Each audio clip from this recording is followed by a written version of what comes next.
We move to the next topic, Schriftliche Fehlerkorrektur. So in case of Schriftliche Fehlerkorrektur, the teacher have a lot of time to identify the error, try to find out the reason and to correct.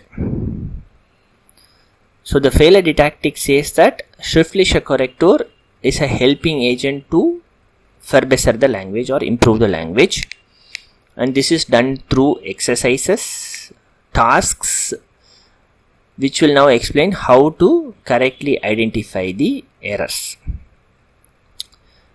You have something called as failure prophylaxis. These are basically the methods or the measures which are implemented in the classroom which will prevent the error from happening. Then you have something called as failure therapy.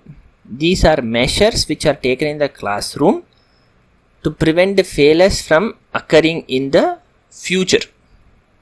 So that means you set up some kind of a helping tip on the blackboard, and then when the person is speaking or writing, he will take a look at the tip and then he will prevent the error from happening.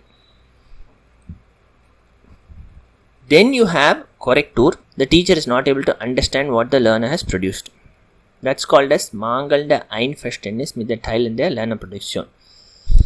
The student has basically created a text, but the teacher hasn't fully understood it, and that's why now he or she is going to put a Korrektur and say this is a problem, or try to explain what you are trying to convey here. Then we move on to Arten der Schriftlichen Korrektur. You have Aufgabenorientierte Fehlerkorrektur, and then you have Prüfungsorientierte Fehlerkorrektur. In the first category, Aufgabenorientierte Fehlerkorrektur, failure is a chance to learn further. So the learn process and the learning progress is the focus.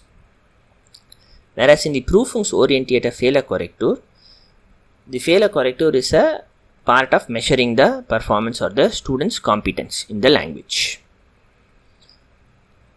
Next we move to what should be corrected. So as an answer for that question, you have to mark all the errors.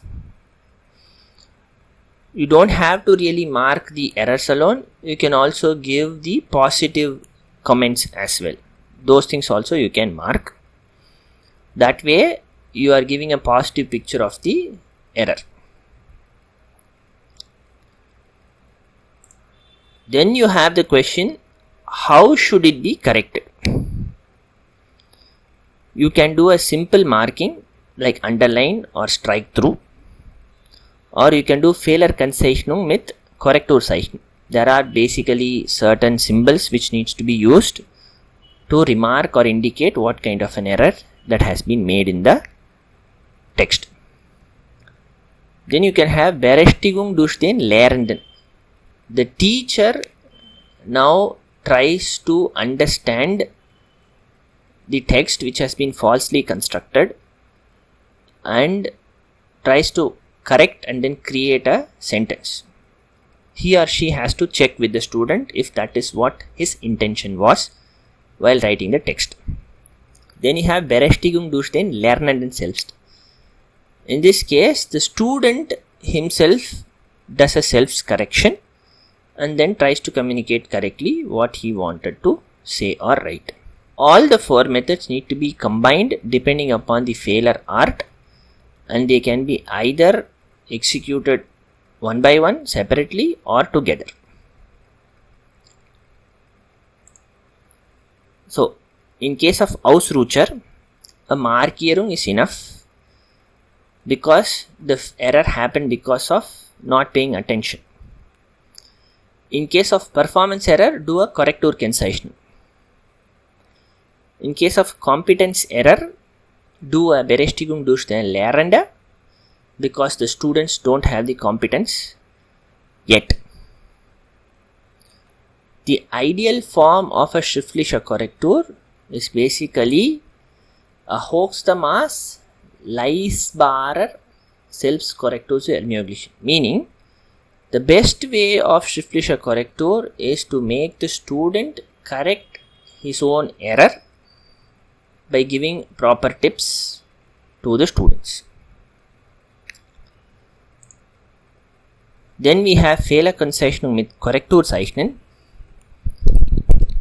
I have written this just to make sure to cover the portion of the book which gives the different symbols for different errors. So the errors can be in the contents, in the representation, or the language itself. So they should be marked with clear symbols so that the students can understand. So A means Ausdruckfehler, meaning his way of expressing is basically wrong. Art means usage of incorrect article. Bezug is usage with respect to the relation. Genus is der die das problem. Causus is you are using a wrong cause. Conjugation problem, pronoun problem. These are represented in the book and you can take the examples one to one directly from them. With that, the chapter comes to an end. Please feel free to like, subscribe and comment to the channel.